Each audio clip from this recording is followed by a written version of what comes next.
Okie dokie. So, as we said, when we stand to the golf ball, we don't want to be sort of leaning back behind the golf ball to try and get it up in the air. Ideally, you want sort of your centre to be a bit more on sort of top of the golf ball there, okay? Rather than sort of leaning the club back. If we look at where your centre is there, that's there.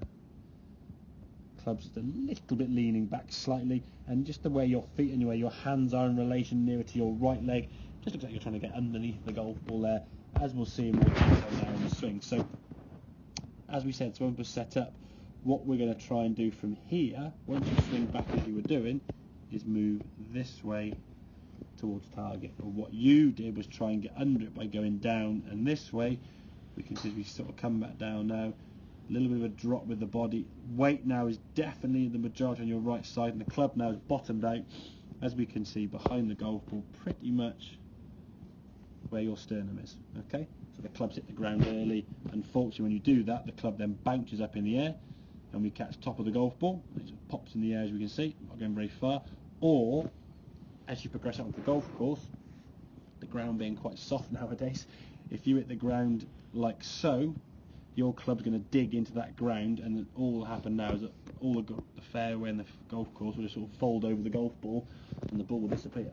Okay, because there's all that grass and turf you're going to be digging into will just go bloop over the golf ball. Because I mean, that club has hit the ground probably 6 to 8 inches plus behind the golf ball. So that amount of grass hit first, there's a lot of energy lost now as you hit it. Okay, so once we sort of establish the movement now to target as we swing this golf club, same good backswing, but now as we come into the golf ball, you can see as you hit the golf ball here now, there, okay, good strike here, your sternum now, a little bit more on top of the golf ball. Okay, it's a smidgen behind, but certainly nearer to where it needs to be. Okay, if you look at those two positions, hopefully you can see a little bit of difference there in terms of where your body shape is and how you're not leaning back quite so much.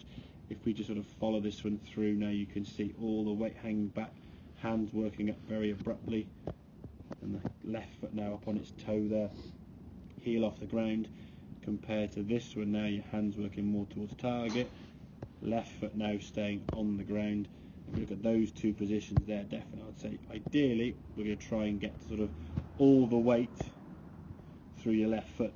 You're leaning back, shall we say, I don't know, 5-10 degrees. But if we compare that to this side, you're leaning back there probably a good 25-30 degrees maybe. So there's been quite a big improvement there with the body, and again, that's really shown in terms of the swings and how the shots have been hit. You've got a couple of shots there, 90-ish yards or so getting quite a bit of distance with the golf club there.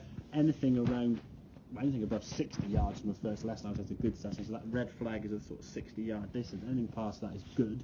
Anything towards the 100 sounds fantastic. Okay, so the fact we're moving more in the right direction, and I think understanding the concept of what gets the ball up in the air. So many golfers, if they even watch golf on TV, or even if they haven't, they realise the ball should go up in the air. They know the ball must go up in the air and sail somewhere down the fairway or down the range. And a lot of times people try to do it by doing it themselves, by leaning back and scooping. The problem is, when people then go on the driving range, if they're first to the game of golf or new to golf, they go on the range and they'll hit a few shots where they'll either miss the ball or they'll top it. They'll see Joe Bloggs in the bay next to them off a tee peg with a club designed for the tee peg. They're using one of these. They go, oh, that's better. Stick it on a tee peg and then the ball goes away nicely. The problem is if you start using the wrong clubs off tee peg, that sort of rubber tee in the mat there, then when you do progress the golf course and the ball's on the ground, you've conditioned a movement to hit the ball that's an inch or two off the ground.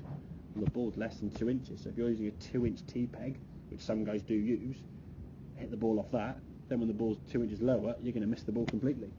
So you're practicing sort of a fault rather than actually learning to hit the ground with the golf club, because the club will hit the ground. The club has to bottom out somewhere, but it's where the club bottoms out. If we're leaning back, the club bottoms out behind the golf ball. If we're not leaning back quite so much, we can get the golf club to bottom out at the golf ball. Okay, does that make sense, that sort of concept there? So we're not trying to get under it or lift it or scoop it. The club will do the work for you. Okay, if we can move to target, as I said, very similar to throwing a golf ball or throwing a ball or throwing a golf club. Throwing any object towards that target, your weight would shift towards where the ball or object needs to be thrown to. You wouldn't try to lift it up in the air by throwing the arm up. Okay, let's have a couple more. How we go from there, okay?